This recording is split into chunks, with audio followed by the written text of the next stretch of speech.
Hey guys, what's going on? Ken Rayder for Rayder Sports here.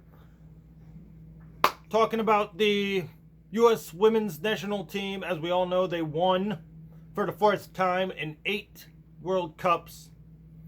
They have won, and now chance of equal pay have been sprouting from the rooftops. And this is an interesting little case here because it seems like the narrative has changed from discrimination now to an economic standpoint. Because this year's women's team is estimated to make more than the men did from last year. Well, the men didn't play last year because they did not qualify. And so, yes, even though the numbers are going to be different and the women are still making more, let's just go back and understand this from an economic standpoint. 1, men care about men's soccer more than they care about women's soccer. Women care about men's soccer more than they care about women's soccer. It's just the truth. This is about revenue. This is how much not only do you make from ticket sales, being at the games, but how much do you make from advertisers? This is where sports economics comes in. And if this is an economic conversation, then the women don't have a leg to stand on. And I'm sorry to say that because they are so much better than the men. And if this is a meritocracy, they should actually make more than the men because they're better. But this is not the way sports economics works. It is about how many people, the viewers, like me and you guys, how many people are watching the games. And we will watch the men's sports far more than we will the women. I'm sorry, it's just the truth. I tried to watch the WNBA, and guess what? I end up turning the channel. I don't care. I wish I could get into the sport, but I just can't do it. It's the same thing I feel with women's soccer. Literally, the only time I have the women's soccer game on is if there's a corner kick, because I'll watch any corner kick. I think that's probably the most exciting play you have in all of soccer. Then I turn the channel. I'm like, oh, U.S. Netherlands. Okay, score 0-0. U.S. Netherlands, oh, it's 1-0, back to whatever I was watching. But at least I do care. At least I follow the score. I may not always watch the game, but I follow the score. But maybe that's the problem we're having, is the fact that Americans only worry about watching the damn score. Yay, USA. Woohoo, we're up 1-0. We're up 2-0. Yay, we won. You know, that's the issue.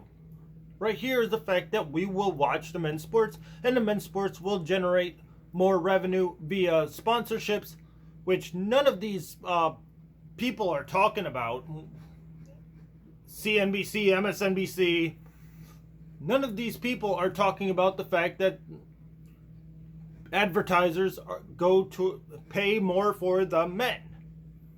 They're like, oh, ticket sales because they play games and blah, blah, blah. No. How many viewers do the men get in comparison to how many viewers the women get? How much more money, if I own a product, am I going to give the men's viewers, because every time they go to commercial break, my product is going to be seen, against how many eyeballs are on the women? And it's not in the same ballpark. The men in 2010 made $4 billion in overall revenue. They get 9% of that. The women in 2011 made $73 million, 40 times less. The men got a 9% payout of that. The women got a 13% pool of that money. The women have also collectively bargained for a base salary, which of course could be mediated in court. That way they have the security. The men do not have a floor. The men are only based on what they bring in on advertising, sponsorship, bonuses, and per game money. That's it. So if they don't advance, they don't get paid. The women at least have a floor, and if they don't like that, I believe that the women's game, as it grows, will become better. And they will get paid more.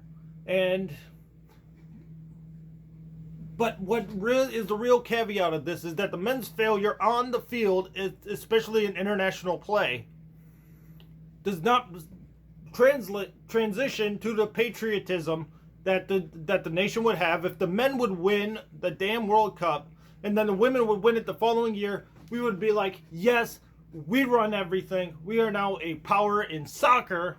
Instead of just having one, we now run everything. That would be the greatest thing for the women. If the men win, it would trickle down to the women, and every eyeball in the world would then be on them to win. And if we win both, that's only more money for everybody, more viewers, more eyeballs, more popularity. But going around, social justice warrioring, if this is truly about discrimination, they got a shot. But really where I see this, the problem is with the viewers, the fact that we only watch women's soccer once every 4 years or so, and it doesn't matter. Because as long as the men suck, it's going to hurt the women. So ladies, get your men in gear. Thank you guys for watching. I'm Ken Rayder, and I'm signing out.